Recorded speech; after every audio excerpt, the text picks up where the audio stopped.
तो मेरे CA final वाले भाइयों और बहनों, May 26 आपका अटेम्प्ट है और अभी आपका जोश एकदम हाई होगा।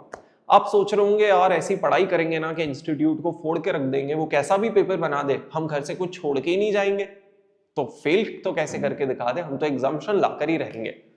फिर आएगा अ मंथ लेटर, जहां आपको लगेगा कि यार स्टडीज तो स्मार्ट करनी चाहिए। मैं बार बार वही सारे क्वेश्चंस क्यों करे जा रहा हूं, जो क्वेश्चन कभी एग्जाम में पूछे ही नहीं वो तो छोड़ ही देता हूं, राइट। फिर आपको थोड़ा डर भी लगेगा, फिर आप बोलोगे कि नहीं यार, अगर आज से ही मेहनत कंसिस्टेंट रखी, कंटिन्यू रखी, तो कुछ नहीं हो सकता, इतना कॉन्फिडेंस हमारे अंदर ये वो चीजें लगेगी, राइट।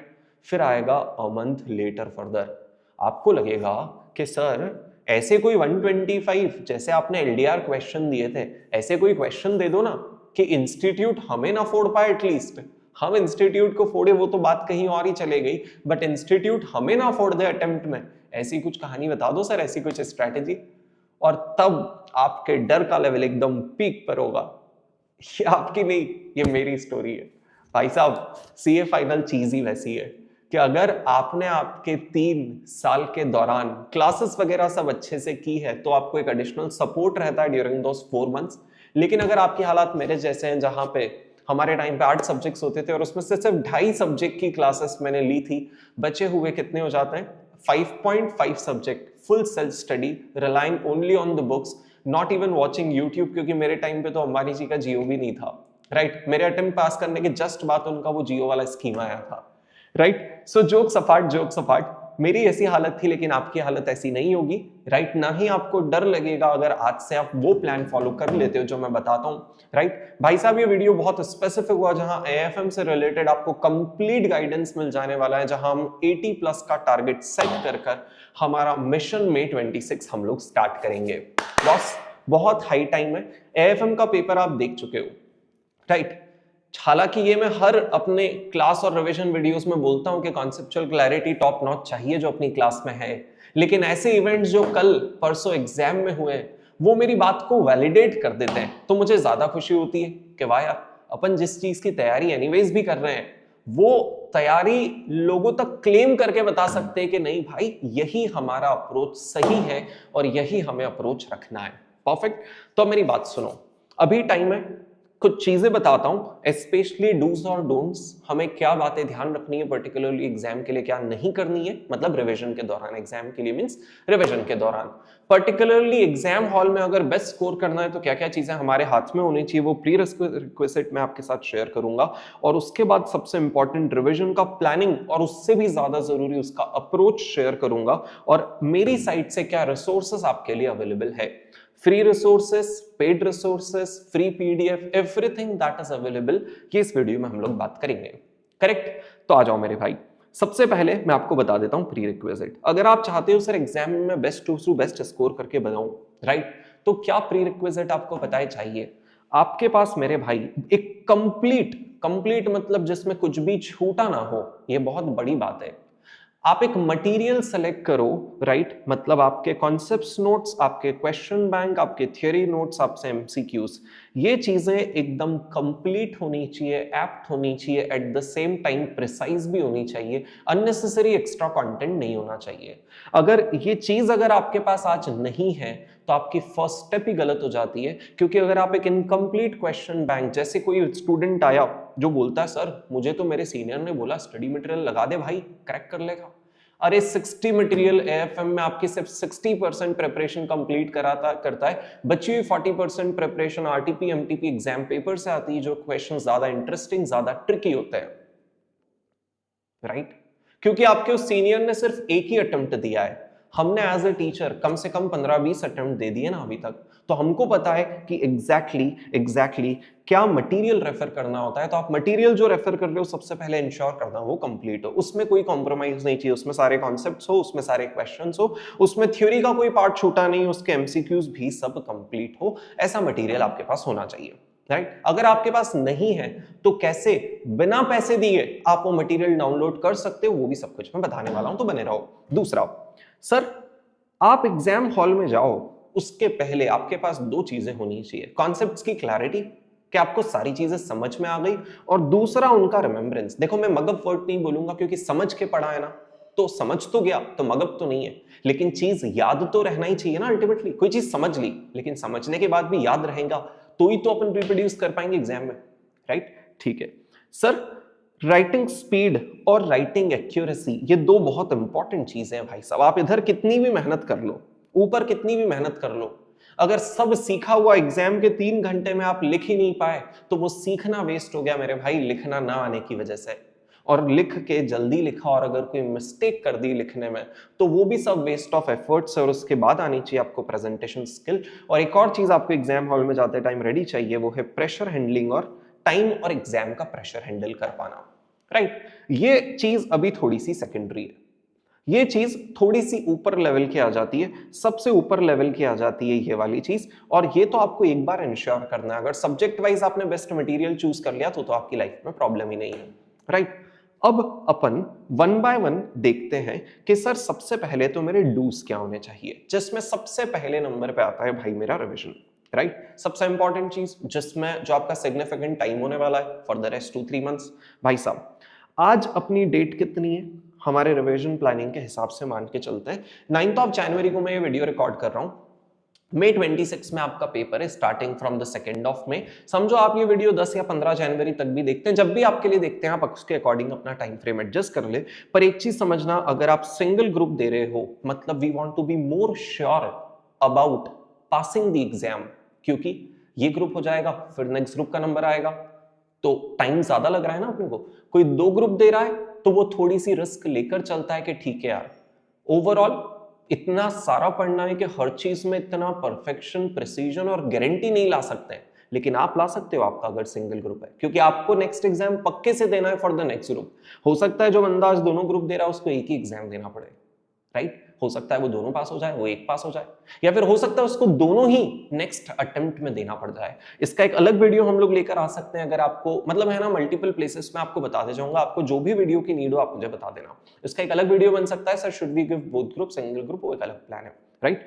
सर अगर आपका सिंगल ग्रुप है तो किसी भी हाल में आपको 3 रिविजन्स करने ही है, और अगर आपका बोथ ग्रुप है तो आपको 2 रिविजन किसी भी हाल में करने हैं।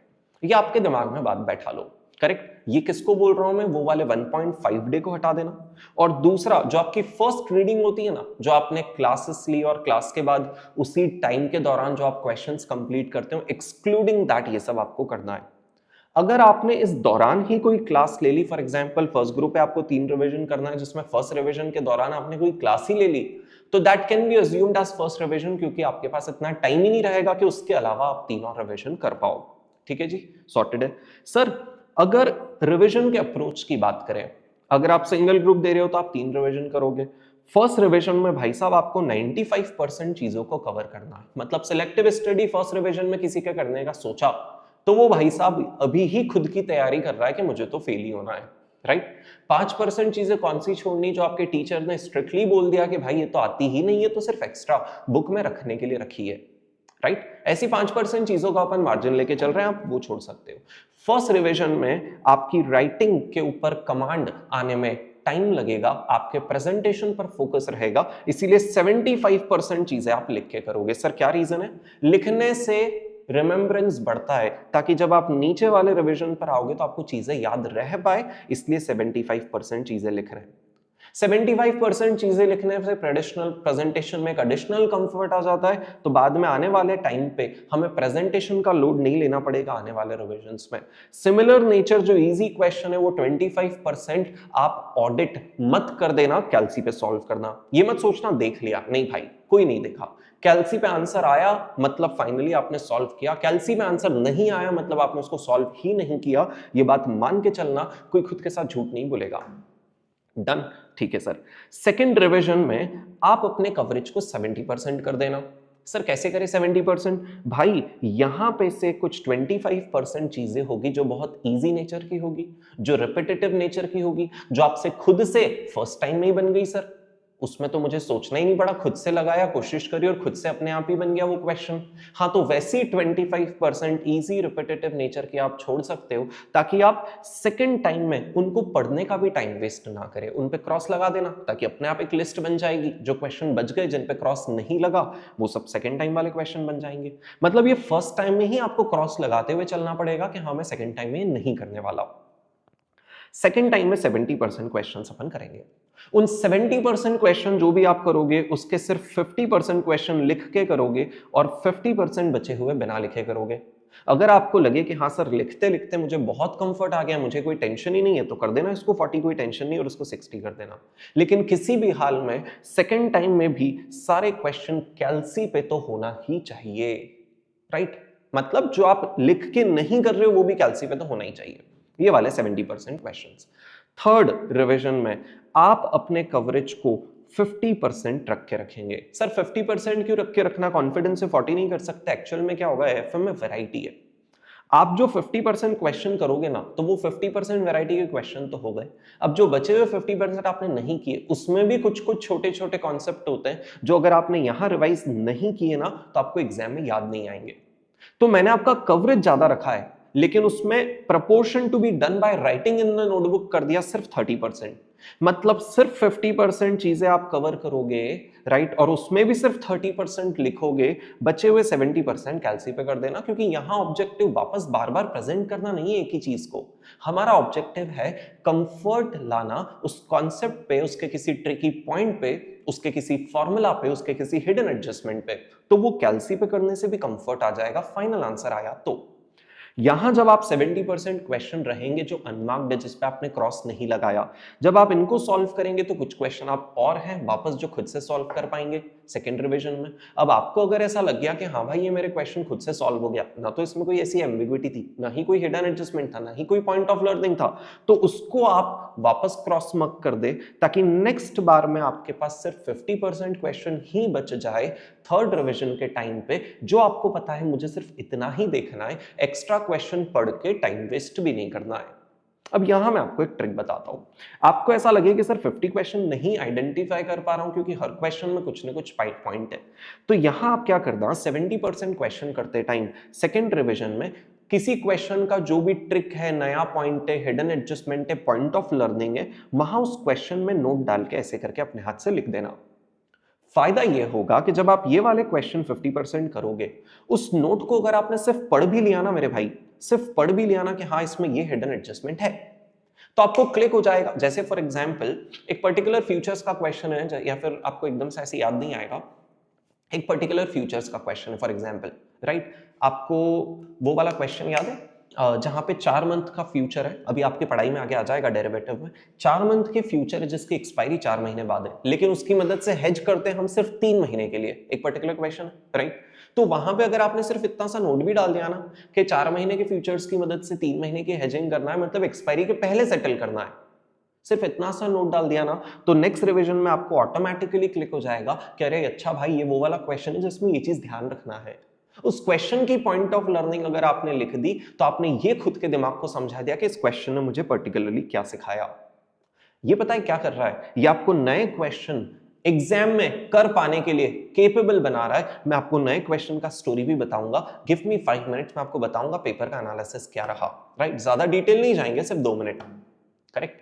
ठीक है, तो ऐसे करके इस तरीके से अगले 3 रिविजन्स में आपका कवरेज रहेगा। अगर आपके बोथ ग्रुप है तो it's I think that 2 revision से ज्यादा हम कर नहीं पाएंगे। इसका मतलब वो 2 रिवीजन बहुत अच्छे से करना पड़ेगा, और इसीलिए मैं आपको एक स्ट्रैटेजी बताता हूं। सर 2 रिवीजन में क्या करना, फर्स्ट रिवीजन में आपका कवरेज 95 रहेगा, राइट सर, जिसमें हम लोग कैलसी पे करेंगे 70% चीजें, सॉरी लिख के करेंगे 70% चीजें और कैलसी पे करेंगे 30। वही सेम लॉजिक है, सिमिलर इजी नेचर चीज है।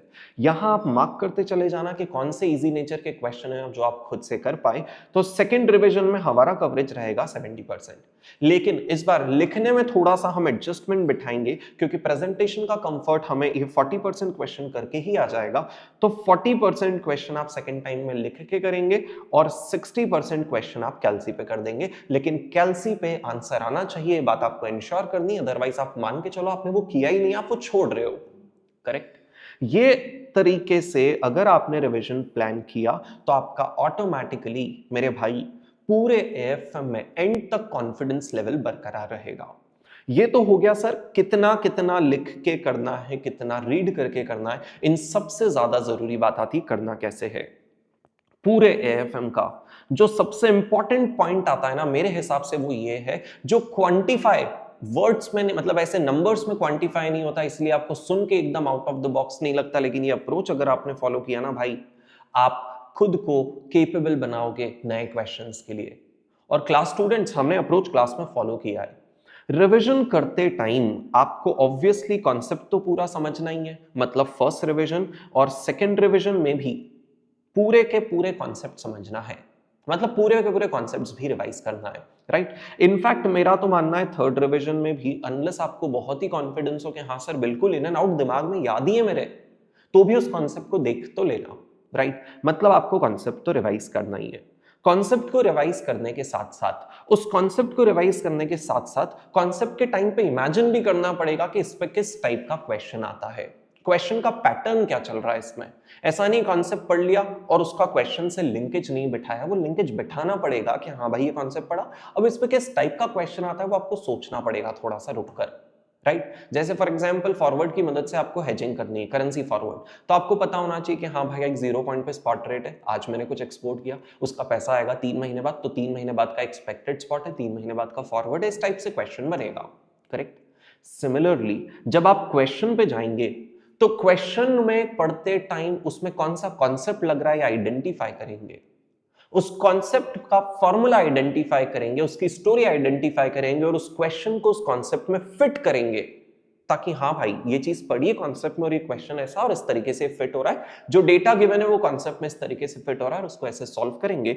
ये क्वेश्चन और कॉन्सेप्ट का इंटरलिंकेज अगर आपने बिठाया, कॉन्सेप्ट के टाइम क्वेश्चन पे एप्लीकेबिलिटी इमेजिन करी और क्वेश्चन सॉल्व करते टाइम कॉन्सेप्ट में फिट करना इमेजिन किया, तो भाई 100% आपका रिविजन और उसका रिटेंशन बहुत इफेक्टिव रहने वाला, ये मेरा एश्योरेंस है। और ये अप्रोच आपके दिमाग में अगर बैठ गया ना तो it make you capable of remembering, retaining the older question, solving them without mistake and make you capable of solving even the newer questions even if they are of average category, not easy at least I'm saying yes sir. ये approach सबसे ज्यादा जरूरी है और class people आप relate कर सकते हो, हमने यही काम किया। राइटिंग प्रैक्टिस बहुत जरूरी है, जो मैंने यहां पे बताया ना, आप इसको हल्के में मत ले लेना। आप सोच रहे हो कि नहीं सर मैं घर पे कॉपी पेन नहीं चलाता हूं, मैं तो बस बैठ जाता हूं, आलसी आ रही है, ठंड बहुत है, सिर्फ पेजेस टर्न कर लेता हूं, काम नहीं चलेगा। ठंड बहुत है, रूम लॉक कर लो, लेकिन पेन तो कॉपी पे ही होना चाहिए। कॉपी पे पेन नहीं चला मतलब वो कॉन्फिडेंस आया ही नहीं, आप ये बात मान के चलना। घर पे अगर आपने पोर्टफोलियो मैनेजमेंट की वो बड़ी सी टेबल नहीं बनाई तो एग्जाम में आपके वो 10 कॉलम एकदम से क्लिक ही नहीं होंगे, 8 कॉलम एकदम से क्लिक ही नहीं होंगे। लिखना बहुत जरूरी, writing practice must. Sir revision का आपका फोकस क्या रहेगा? फर्स्ट टाइम जब आप रिवाइज करोगे तो आपको टेंशन आएगा और इतना सारा याद ही नहीं हो रहा है, कोई बात नहीं। फर्स्ट टाइम में आपका मेजर फोकस 80% फोकस, मतलब ऐसे क्वांटिफाई वाली, मतलब आपको एक सेंस देना चाह रहा हूं, सिग्निफिकेंटली मेजर पोर्शन आपका किस पे रहेगा? अंडरस्टैंडिंग।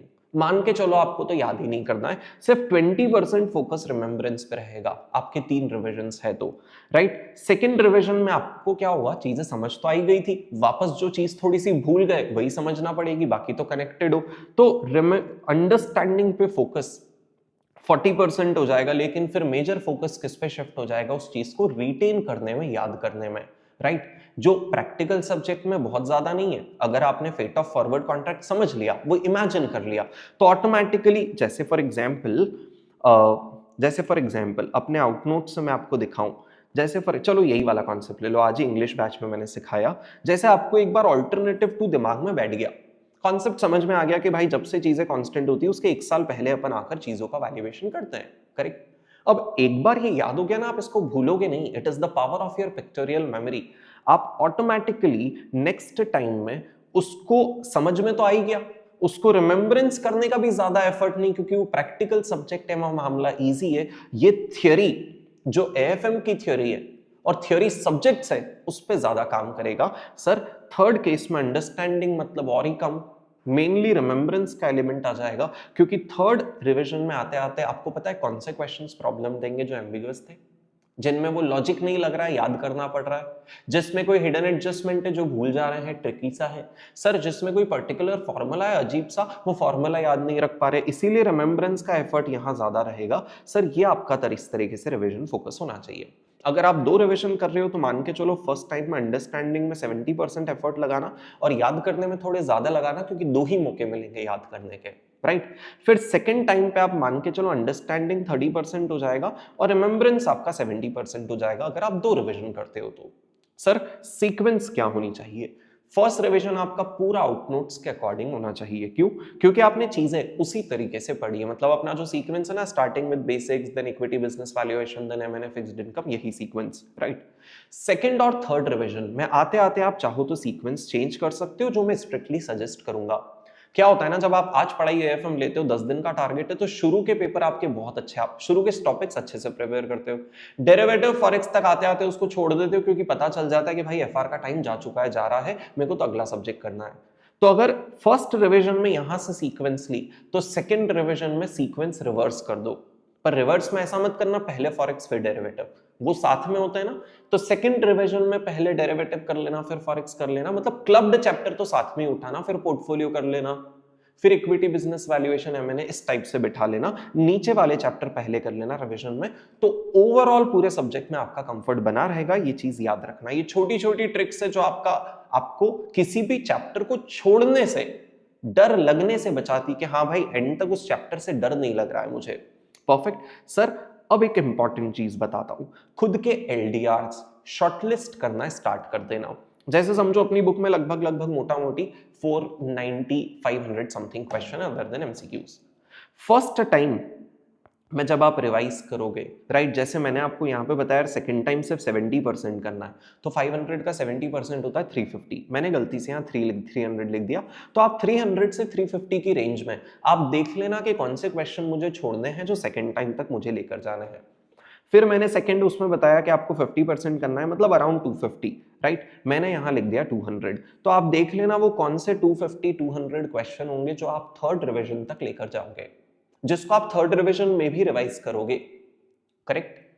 और फिर वो 200 क्वेश्चन को थर्ड रिवीजन में करने के बाद क्रॉस कर देना कि वो ऐसे कौन से 150 क्वेश्चन है जो मेरे को लास्ट डे के लिए लेकर रखने हैं, उस 1.5 डेज के दौरान मैं रिवाइज करूंगा और देखूंगा। तो ऑटोमेटिकली पता है ये 150 क्वेश्चन कौन से होंगे जो डिफिकल्ट रहते हैं, जिसमें कोई एडजस्टमेंट है हिडन जो आपको याद नहीं आता है, जिसमें कोई फॉर्मूला है जो मगअप करना है, तो आप चाहते हो लास्ट डे एक बार देखकर ही जाऊं, राइट। जो क्वेश्चन लेंदी सा है, जिसमें आपको लगता है कि हाँ यार ये क्वेश्चन करने से बहुत सारे अलग अलग कॉन्सेप्ट कवर हो जाते हैं, वो क्वेश्चन हो गया।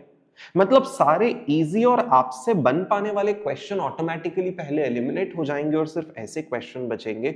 ये एलडीआर की लिस्ट वैसी है कि आपको किसी फैकल्टी इंक्लूडिंग मी पे भी रिलाय करने की जरूरत नहीं है फॉर एलडीआर और इंपॉर्टेंट क्वेश्चन, क्योंकि जो भी इंपॉर्टेंट देता है ना अल्टीमेटली मेरे भाई सट्टा ही मारता है, वो प्रोबेबिलिटी का गेम खेलता है। मतलब if I give you important question, I am correct holistically because probability wise I am correct कि भाई 5 में से 4 अटेम्प्ट में मेरा सट्टा बैठेगा। सब फैकल्टी यही करती है। मैं आपको 5 अटेम्प्ट्स के लिए प्रिपेयर करना चाह रहा हूं, आप तो 5 के लिए करो ना यार। वो एक अटेम्प्ट हमारी किस्मत में फंस गया तो उसमें फेल होने के लिए रेडी है क्या? आज नहीं है ना। तो अपन तो वैसी तैयारी करेंगे कि आपकी स्ट्रैटेजी 5 में लग जाए, क्योंकि हमारी जिसकी भी लगेगी ना वो 4 में लगेगी। स्टेटमेंट्स बस चेंज हो जाएंगे, राइट। स्टेटमेंट कैसे चेंज हो जाएंगे, मुझे किसी पर्टिकुलर स्टूडेंट ने कमेंट कर दिया, आज मैं वही रीड कर रहा था, ठीक है।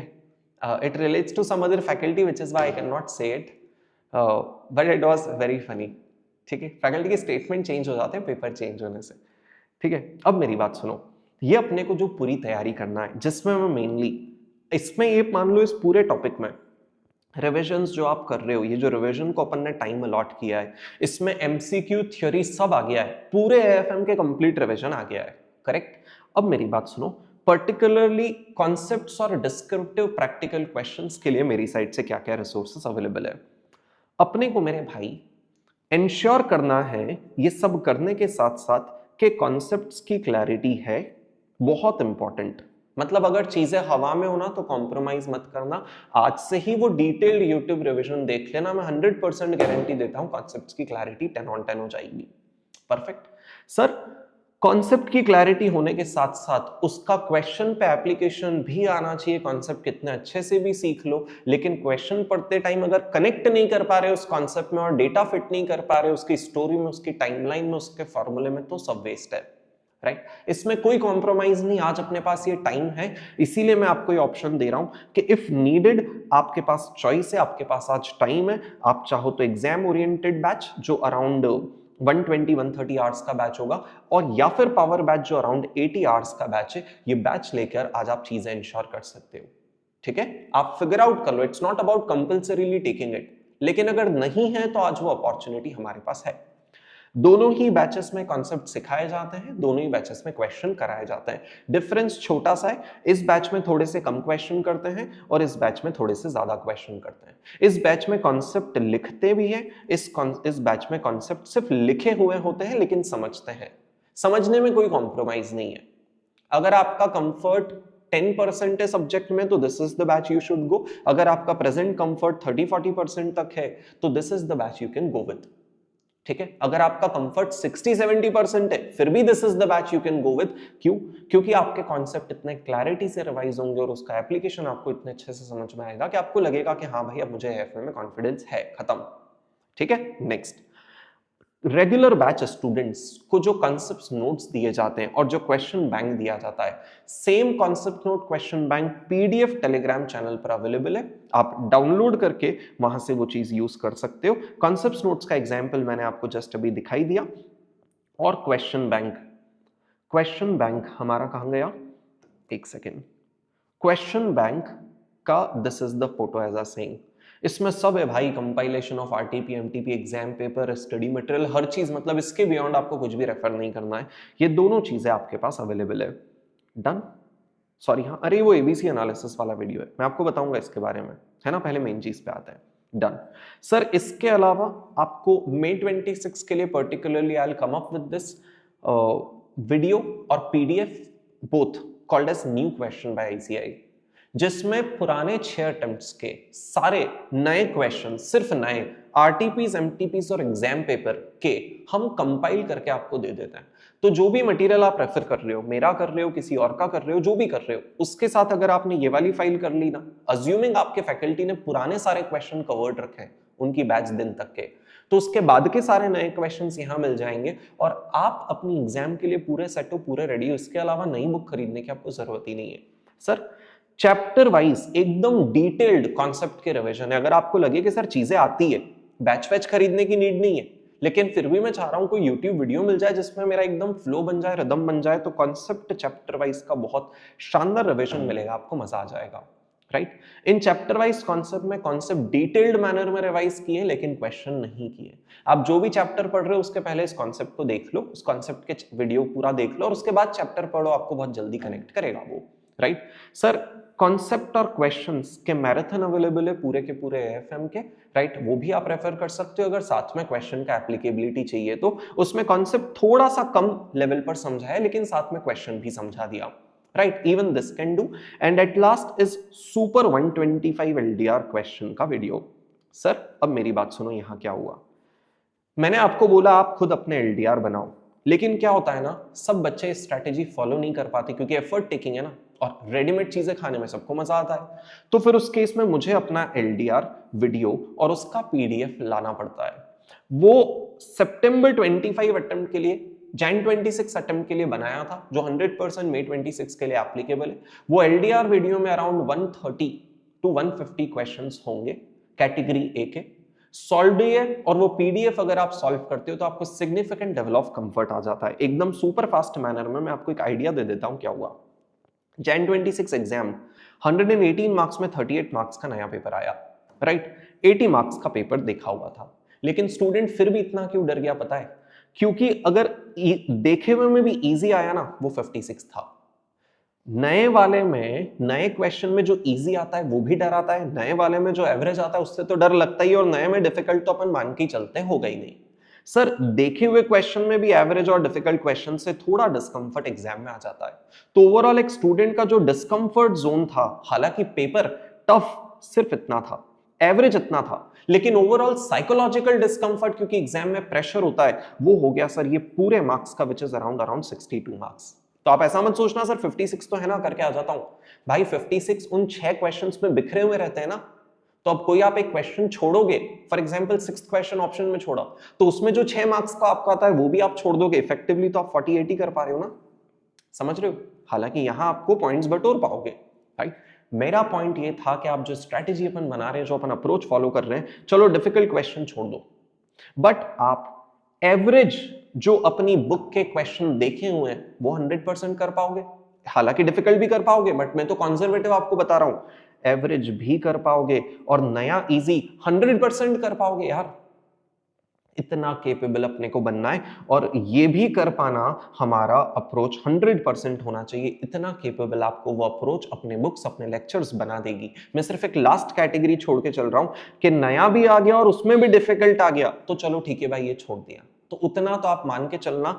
ये छोड़ भी दोगे तो आप इंडिया में सबसे ऊपर वाले टॉप कैटेगरी में रहोगे, उसका कोई टेंशन ही नहीं है, राइट। अगर एबीसी वाइज कैटेगरी एनालिसिस बताऊं तो मैं थ्योरी अलग हटा देता हूं, प्रैक्टिकल बता देता हूं। अपना एबीसी मार्केट में चल रहा है, एबीसी से थोड़ा सा अलग होता है। डिफरेंस ये होता है कि मार्केट में जो एबीसी चल रहे हैं वो चैप्टर वाइज चलते हैं। जैसे पोर्टफोलियो मैनेजमेंट फॉर एग्जांपल ए है, फॉरेक्स फॉर एग्जांपल सी है, राइट। जो मैं कभी भी सजेस्ट नहीं करता हूं, क्योंकि पूरा फॉरेक्स कभी भी सी नहीं होता। उस पूरे फॉरेक्स में कुछ पार्ट ए भी होता है, कुछ पार्ट सी भी होता है। पोर्टफोलियो जिसको आप पूरा ए बोल रहे हो उसमें कुछ कुछ सी पार्ट भी और कुछ कुछ ए पार्ट भी। तो अपन क्वेश्चन वाइज या फिर बोल सकते हो टॉपिक वाइज एबीसी चलाते हैं, which makes more sense। Sir क्यों? आपको लगेगा यार ए कैटेगरी है सर, आपका भी तो 90% ही आया। फॉर एग्जांपल कितना परसेंट आया कैटेगरी ए में? सर 74 मार्क्स ही आया, राइट। हाँ कोई टेंशन नहीं मुझे, राइट। पर अभी समझो सर उनका भी तो 75 ही आया, आप ऐसा सोचोगे। बट भाई उनका 75 करने के लिए आपने 80% आपके एफर्ट्स लगा दिए थे। अपने ए कैटेगरी में क्वेश्चन ही टोटल 150 थे, जिसमें 125 का तो आपको एलडीआर वीडियो अवेलेबल था, जहां से आप 74 मार्क्स के क्वेश्चन देख सकते थे, एग्जाम में कर सकते थे। तो कम एफर्ट्स में ज्यादा एडवांटेज मिलने वाला कैटेगरी अपना है, राइट। आपके पास टाइम तो इतना रहेगा, आप बी कैटेगरी कर सकते हो और इसमें कलेक्टिवली इतने मार्क्स सिक्योर कर सकते हो। ये क्वेश्चन वाइज एबीसी का पीडीएफ हमने जैन अटेम्प्ट से देना स्टार्ट किया है, राइट। जो आगे आने वाले अटेम्प्ट में अपन कंटिन्यू करेंगे। लेकिन सिखा आपको ये रहा था कि आज ये रेडीमेड अप्रोच पर ट्रस्ट करने की जगह जो मैंने आपको अपना अप्रोच बताते सिखाया वो करो। इट विल change your, मतलब it will make you ready for all 5 attempts. I will make you ready. This open strategy will make you ready for 4 attempts. That will make you ready for 5 attempts, right? पर मैं बोल रहा हूं ये approach ही follow कर लेंगे ना, चलो एलडीआर मेरे कर लेना, मानी बात, एंड में देख लेंगे। लेकिन अगर ये अप्रोच सही फॉलो कर ली ना मेरे भाई ये वाली, तो अपन सारे क्वेश्चंस करेंगे, कुछ छोड़ने का स्कोप नहीं रहेगा। नए क्वेश्चंस के लिए खुद को कैपेबल बना पाएंगे इस तरीके से। Done. This was everything available from my side, free paid सब कुछ। ये सारी चीजों का लिंक आपको डिस्क्रिप्शन में मिलेगा। अब थोड़ा सा स्पीड अप करता हूं। सर थियरी कैसे करना है? मेरा मानना है आपके फर्स्ट रिवीजन में थियरी आप मत करो, या फिर सिर्फ मैराथन देख लो। देखो थियरी में आपको करना क्या है, 4 इंपॉर्टेंट चैप्टर है। Startup finance, risk management, sorry उसी सीक्वेंस में बोलता हूं, startup finance, securitisation, risk management, sorry financial policy, corporate strategy and risk management, ये सीक्वेंस है, राइट। ये 4 चैप्टर्स आपकी प्रायोरिटी होना चाहिए। उसके बाद अगर आप और करना चाहते हो, क्योंकि ऐसा नहीं है इन चारों के अलावा थ्योरी नहीं आती है, किस्मत अच्छी बैठी वो 4 में से 5 में से 4 अटेम्प्ट में मेजरली इसमें से आता है, लेकिन एक अटेम्प्ट फंस जाता है जिसमें दूसरी थ्योरी आ जाती है। तो दूसरी थ्योरी में फिर भी एक्सपेक्ट नहीं कर रहा हूं पूरे चैप्टर्स करो। सर एक और चैप्टर होता है सिक्योरिटी एनालिसिस, उसकी थ्योरी कर लो। और मई 24 अटेम्प्ट में इंस्टीट्यूट ने स्टडी मटेरियल को रिवाइज किया। रिवाइज करके पूरे के पूरे एएफएम में बहुत सारे अलग अलग थ्योरी टॉपिक्स ऐड किए, जैसे ब्लॉकचेन टेक्नोलॉजी के ऊपर कुछ ऐड किया, या फिर रियल ऑप्शंस के ऊपर कुछ डेरिवेटिव्स में ऐड कर दिया, म्यूचुअल फंड में कुछ ऐड कर दिया, राइट। ये प्रैक्टिकल चैप्टर है पर उसमें नए थ्योरी टॉपिक ऐड किए, जो अपनी थ्योरी बुक में अलग से मार्क्ड है एसएम 2024 के नाम से, वो कर देना सेकंड प्रायोरिटी पे। फर्स्ट रिवीजन में या तो आप थ्योरी करो ही मत। देखो अगर आपके 3 रिवीजन है तो फर्स्ट में थ्योरी मत करो, चलेगा, है ना। मैंने लिख दिया पर मुझे ऐसा लगता है नहीं भी करोगे तो चलेगा। अगर आपके 2 रिवीजन है तो फिर फर्स्ट से ही आपको थ्योरी चलानी है। तो फर्स्ट रिवीजन में मतलब या तो आप थ्योरी नहीं कर रहे हो और कर रहे हो तो सिर्फ मेरा मैराथन जो इंग्लिश हिंदी दोनों लैंग्वेज में अवेलेबल है सिर्फ देख लो। अप्रोच होना चाहिए मेजरली उसको समझना, जितना याद रहेगा रह जाएगा, कोई टेंशन नहीं, समझना जरूरी है। कीवर्ड्स अपने आप याद रखने की कोशिश करना, अंदर का कंटेंट तो बस समझ लिए। सर सेकंड रिवीजन में या तो आप सेल्फ भी पढ़ सकते हो क्योंकि आपको एक बार थ्योरी समझ में आ गया, उसका कॉन्टेक्स्ट मिल गया, या फिर आप चाहो कि हाँ सर मुझे तो कोई बोल देता है तो बेटर याद रह जाता है, तो वापस से उसका मैराथन लगा देना, राइट। और 1.5 डे में वापस आपकी चॉइस है। पर मेरा सजेशन है एक बार तो इंसान को सिर्फ सेल्फ पढ़ना ही चाहिए। क्या होता है ना, उससे सामने वाले पे डिपेंडेंसी हट जाती है, अपन इंडिपेंडेंट लेवल पे पढ़ना और उसको याद रखना सीख जाते हैं। तो तीनों में से एक बार तो आपको सेल्फ वाला अप्रोच रखना ही चाहिए, प्रेफरेबली भले आप ये लास्ट वाला रख लो। लेकिन जब ऐसा लगे लास्ट में सर फंस गए, इतना टाइम ही नहीं, आप खुद से कहां करेंगे, आप तो करा दो, तो फिर मैराथन देखना ही है। तो फर्स्ट टाइम में अंडरस्टैंडिंग वाला अप्रोच ज्यादा रहेगा, सेकंड टाइम में थोड़ा अंडरस्टैंडिंग, थोड़ा रिमेम्बरेंस, थर्ड टाइम में तो सिर्फ ही रिमेम्बरेंस, समझ आए ना आए, कीवर्ड्स और headings as it is examiner को छाप कर आनी पड़ेगी। हमारा ये थ्योरी का अप्रोच रहेगा। फर्स्ट टाइम चाहो तो इग्नोर कर सकते हो। सर कैसे करना है कीवर्ड्स हेडिंग याद रखना, इसके लिए रिसोर्सेस क्या सुन लो। थ्योरी का May 26 के लिए पर्टिकुलरली हम नया मटेरियल अपडेटेड, जिसमें Jan 26 के क्वेश्चन इनकॉर्पोरेट करके रिलीज करेंगे, वो मटेरियल आप रेफर करना। उसके फ्रंट पेज पे लिखा रहेगा कौन से अटेम्प्ट के लिए एप्लीकेबल है, राइट। अभी Jan 26 का है तो वो मोर और लेस सेम है, बट थोड़े से अपडेशंस हो जाएंगे क्वेश्चंस वगैरह के, तो बेटर है। सर थ्योरी का मैराथन अवेलेबल है, हिंदी इंग्लिश दोनों लैंग्वेज में अवेलेबल है। 2 से 2.5 घंटे में पूरे थ्योरी है, 4 इंपॉर्टेंट चैप्टर्स आपके बहुत अच्छे से कवर हो जाएंगे, जहां उन 4 इंपॉर्टेंट चैप्टर्स के ये नए टॉपिक भी उसमें ऑटोमेटिकली इनकॉर्पोरेट होकर कवर्ड है। डन, ये था थ्योरी। सर अब बात आती है एमसीक्यू की। एमसीक्यू के बारे में सबसे अच्छी बात यह है, इंस्टीट्यूट ने आज तक जितने भी एमसीक्यू पूछे, कोई पुराना एमसीक्यू रिपीट नहीं किया एग्जाम में। तो ये सर अच्छी बात कैसे, ये तो सारे नए क्वेश्चन आ रहे हैं। अच्छी बात ये है कि घर पे मेहनत करने का स्कोप खत्म कर दिया उन्होंने। आपको ऐसा नहीं कि 20 एमसीक्यूज है पढ़ के जाने, उस 20 में से एक आधी तो बैठ ही जाएगा, नहीं, वो टेंशन ही खत्म हो गया। जो अभी तक अप्रोच देखते आ रहे हैं सारे के सारे अटेम्प्ट्स में कोई भी देखा हुआ एमसीक्यू नहीं है, राइट। तो आपको सिर्फ एमसीक्यूज अलग से करके जाने हैं क्या, नहीं, जो मेरी समझ है अभी तक। हालांकि अपन उसको भी, अभी अपने पास बहुत टाइम है, वो भी पूरा सुनो प्लान। जो आपके अभी तक के प्रैक्टिकल क्वेश्चन है ना, जो आप आउटस्कैनर क्वेश्चन बैंक से करोगे, उन्हीं को इंस्टीट्यूट तोड़कर एमसीक्यू बना रहा है। तो जब आप इधर ये प्रैक्टिकल क्वेश्चंस करोगे, ये वाले प्रैक्टिकल क्वेश्चंस जो करते चले आओगे आप आउटस्कैनर में, है ना, प्रैक्टिकल क्वेश्चन, जहां पे मैंने कवरेज की भी बात कही कि इतने इतने क्वेश्चंस का कवरेज कम करते चले जाना, है ना। कोई भी कवरेज कम करने में पूरा के पूरा कॉन्सेप्ट नहीं उड़ाएगा। अब ये जो प्रैक्टिकल क्वेश्चन है उसी के इंस्टीट्यूट एमसीक्यू बना दे रहा है, राइट। और थ्योरी एमसीक्यू अभी तक इंस्टीट्यूट ने पूछे ही नहीं कि भाई थ्योरी पे एमसीक्यू आया, मतलब एमसीक्यू पर्सपेक्टिव से थ्योरी पढ़ना नहीं है ना, प्राइमरीली। सर पुराने प्रैक्टिकल क्वेश्चंस करोगे, ऑटोमेटिकली एमसीक्यू की प्रैक्टिस आप कर लोगे, राइट। फिर भी सर अब एमसीक्यू को कैसे हमें, क्या जो पुराना फाइल जिसमें आरटीपीज एमटीपीज के नए एमसीक्यू का कंपाइलेशन है वो देखना चाहिए क्या? तो सर आपके लास्ट रिवीजन में उस पीडीएफ को देख लेना एक बार। 1.5 डे के दौरान मेरा ऐसा सजेशन है, मत देखना अनलेस इंस्टीट्यूट ट्रेंड चेंज कर दे। मुझे नहीं लगता, जो पॉसिबिलिटी कम लगती, चांसेस कम लगती, आपके पास टाइम रहे 1.5 डे में तो करना। लेकिन मुझे लगता है जब टाइम कम है तो पता रहेगा कुछ तो नहीं करना है, तो वो चीज मत करो ना जिसकी प्रोबेबिलिटी ज्यादा है नहीं आने की। तो एमसीक्यूज यहां मत करना। लास्ट रिवीजन में ये जो एमसीक्यू का पीडीएफ है कंपाइलेशन, ये भी आपके पास टेलीग्राम में अवेलेबल है। May 26 का स्पेसिफिक रिलीज कर दूंगा, जिसमें सारे नए क्वेश्चंस कंपाइल्ड है, राइट। एग्जाम्स के, आरटीपीस के, एमटीपीस के सब कंपाइल्ड है, थ्योरी भी कंपाइल्ड है, प्रैक्टिकल एमसीक्यूज भी कंपाइल्ड है, सब कंपाइल्ड है, वो आप फाइल रेफर कर सकते हो। डन। तो ऐसे देखा जाए तो एमसीक्यू एफर्ट टेकिंग काम नहीं बचा है, अलग से कुछ प्रिपेयर नहीं करना है, वो 30 मार्क्स प्रैक्टिकल पोर्शन की तैयारी करते टाइम अपने आप मिल जाएंगे। डन। सर 1 से 2 मार्क्स, अगर आपके 2 ग्रुप दे रहे हो, आप बोथ ग्रुप दे रहे हो तो सिंगल मार्क देना है, या फिर सॉरी अदरवाइज बोलता हूं 1 मार्क देना है अगर बोथ ग्रुप दे रहे हो तो, राइट। और सिंगल ग्रुप दे रहे हो तो हर सब्जेक्ट के 2 मार्क देना है। ये पता है क्यों जरूरी है? वो प्री रिक्विजिट में देखो, मटेरियल तो चलो आप आज ही सिलेक्ट कर लोगे, कॉन्सेप्चुअल क्लैरिटी और रिमेम्बरेंस पढ़ाई से आ जाएंगे, लेकिन ये जो राइटिंग स्पीड, एक्यूरेसी, टाइम और एग्जाम प्रेशर हैंडल करना जो बहुत इंपॉर्टेंट पार्ट है, सिग्निफिकेंट इग्नोर मत करना। उसमें एफर्ट सिर्फ 2 दिन के जाते हैं लेकिन उसका आउटपुट बहुत सिग्निफिकेंट है। सर ये हमें मार्क्स देना ही है। सर कब देना है? कंफर्ट रहे ना तो आपका जो भी लास्ट रिवीजन है, थर्ड रिवीजन उसके पहले। क्यों?